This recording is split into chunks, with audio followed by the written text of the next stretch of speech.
নমস্কার বন্ধুরা, আমার আরো একটি নতুন পর্বে সকলকে জানাই স্বাগত। সংসারের প্রতিটা কাজ যদি আমরা টিপস মেনে বুদ্ধি খাটিয়ে করি তাহলে কোনো কাজ কঠিন বলে মনে হয় না। সেই রকমই কিছু টিপস আজকে তোমাদের সঙ্গে শেয়ার করব। প্রত্যেকটা টিপস তোমাদের কাজে আসবে। চলো আজকের প্রথম টিপস কি আছে দেখে নিই। আমাদের প্রত্যেকের বাড়িতে ছোট বাচ্চা আছে। যদি বাচ্চারা দেয়ালের মধ্যে এই রকম রং দিয়ে আঁকিবুকি করে, দেখতে ভীষণ খারাপ লাগে। আর আমরা অনেক সময় বকাবকি করি, এই দাগ কিভাবে তুলবো বুঝতেই পারি না। আজকের সলিউশন, এই দাগ 1 সেকেন্ডে তুলে ফেলতে পারবে। যত কড়া দাগ হোক, যত রঙের দাগ হোক না কেন, সমস্ত কিছু উঠে যাবে 5 মিনিটে। এইরকম বাচ্চারা আঁকিবুকি করলে বকাঝকা না করে এই ছোট্ট টিপসটি অ্যাপ্লাই করে দেখবেন, অনেক উপকৃত হবেন। আমাদের প্রত্যেকের বাড়িতে সাদা কোলগেট থাকে। সেই কোলগেট একটু লাগিয়ে দিলেই কিন্তু এই দাগ সেকেন্ডের মধ্যে উঠে যাবে। দেখো বন্ধুরা, একটু হাতে করে কোলগেট পেস্ট নিয়ে লাগাতে সঙ্গে সঙ্গেই কিন্তু এই দাগ উঠে যাচ্ছে। যত লাইট কালার দেয়াল হোক না কেন, এই কোলগেট, সাদা কোলগেট দিয়ে একটুখানি এই রকম ভাবে আঙুল দিয়ে ঘষে নেবেন, দেখবেন সঙ্গে সঙ্গে যত রকমের দাগ হোক না কেন উঠে যাবে। যদিও বা দেয়ালের মধ্যে অনেক সময় কালো কালো ছোপ ছোপ দাগ চলে আসে বারবার হাত দেওয়ার কারণে, সেই দাগও উঠে যাবে কোলগেট পেস্ট দেওয়ার কারণে। একটুখানি ঘষে নিয়ে ভিজে কাপড় দিয়ে ভালো করে মুছে নিলেই কিন্তু আগের মতো দেয়ালটা হয়ে যাবে পরিষ্কার। আশা করছি বন্ধুরা আজকের এই টিপসটাও তোমাদের অনেক বেশি কাজে আসবে। কেমন লাগলো একটা কমেন্ট করে জানাবে। চলো পরবর্তী টিপস দেখে নিই। আমাদের প্রত্যেকের বাড়িতে তামার ঘটি, তামার বাটি, তামার থালা বাসন থাকে।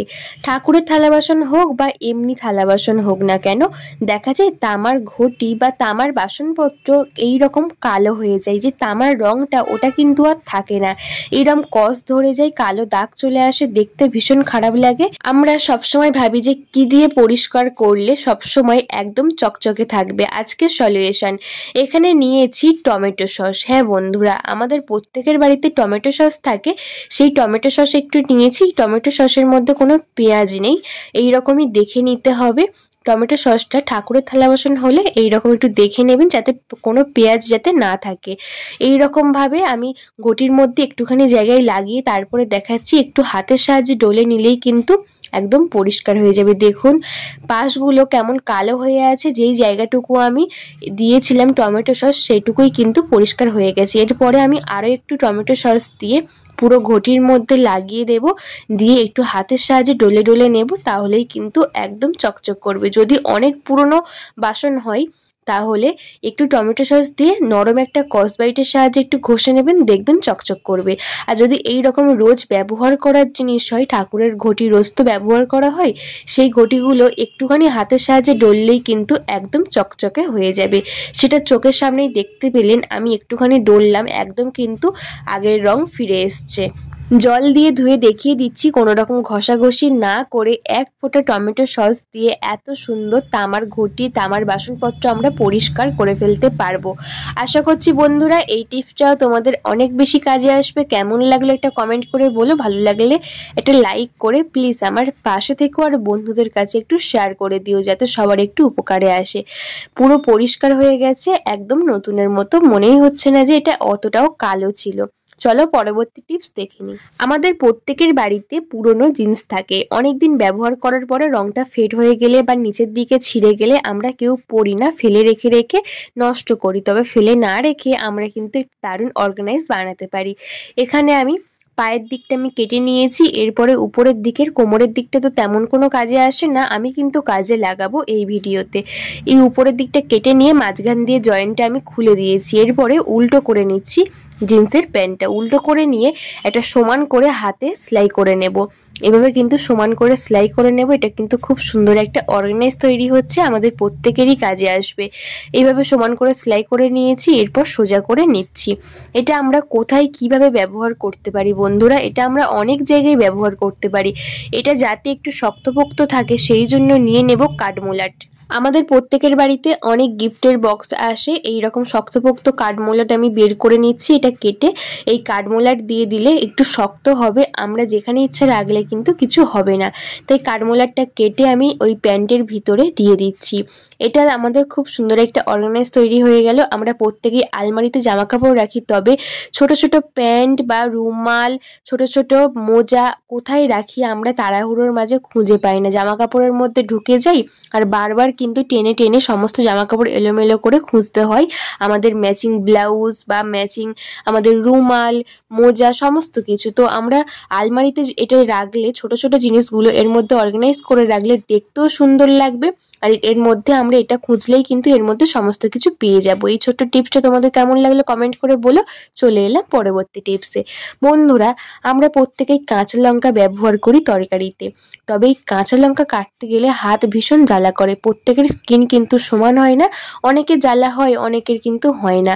আর এই বোটাগুলো ফেলে কাঁচা লঙ্কা রাখলে কাঁচা লঙ্কা অনেক দিন পর্যন্ত ভালো থাকে, তবে বোটা ফেলতে গেলেও দেখা যায় হাত জ্বালা করছে। তাই হাতের মধ্যে দিয়ে দেবো সরষের তেল। লঙ্কা কাটার আগে বা লঙ্কার বোটা ফেলার আগে একটু সরষের তেল হাতের মধ্যে লাগিয়ে দিয়ে তারপরে যদি লঙ্কার মধ্যে হাত দিই তাহলে কখনোই কিন্তু লঙ্কা হাতে দিলে হাত জ্বালা করবে না। আমরা অনেকেই আছি লঙ্কা কেনার পরে লঙ্কার বোটা ফেলে দিয়ে অনেক দিন পর্যন্ত রেখে খাই, স্টোর করে রাখি। তাই লঙ্কার বোটা আমরা খুব সহজেই ছাড়িয়ে নিতে পারবো হাতে সর্ষের তেল দিয়ে।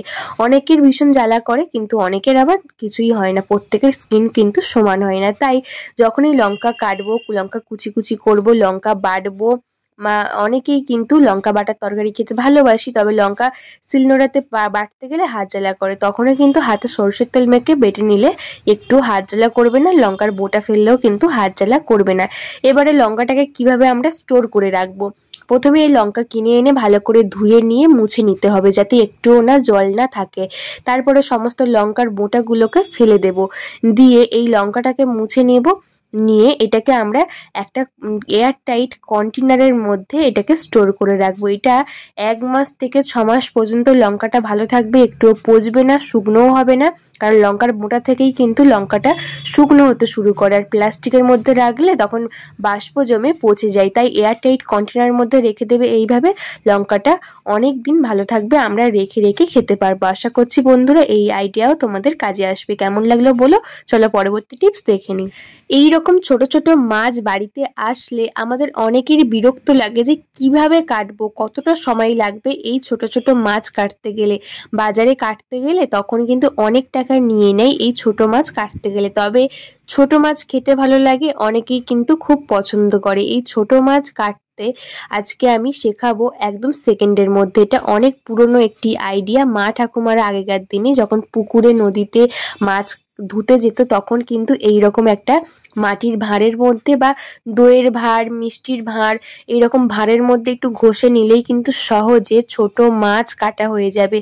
আঁশটাও ছাড়ানো হয়ে গেল। নখের সাহায্যে আমি এই পেটের নোকড়াটাও বের করে নিলাম, কানটাও ফেলে দিলাম, লেজটাও কেটে দিলাম। কত সহজে সেকেন্ডের মধ্যে ছোট ছোট মাছ আমরা কেটে ফেলতে পারবো একটা মাটির ভাঁড়ের সাহায্যে। এর পিছনটা অনেক সুন্দর বা অনেক ঘষলে কিন্তু সহজেই উঠে যায়। তাই এটা অনেক পুরনো একটি আইডিয়া। আগেকার দিনে মা ঠাকুমারা এটা করতো।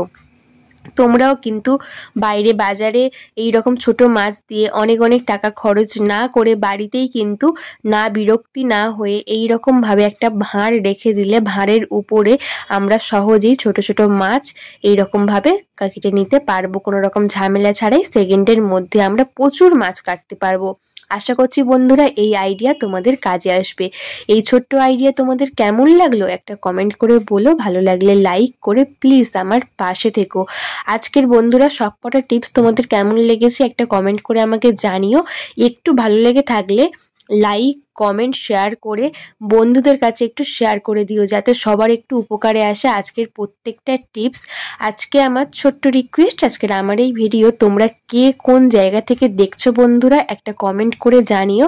আমার খুব ভালো লাগবে যে আমার ভিডিও কতদূর যাচ্ছে, কে কে দেখছো। দেখো সেকেন্ডের মধ্যে কেজি কেজি আমরা মাছ ছাড়াতে পারবো একটা দইয়ের ভাঁড়ের সাহায্যে।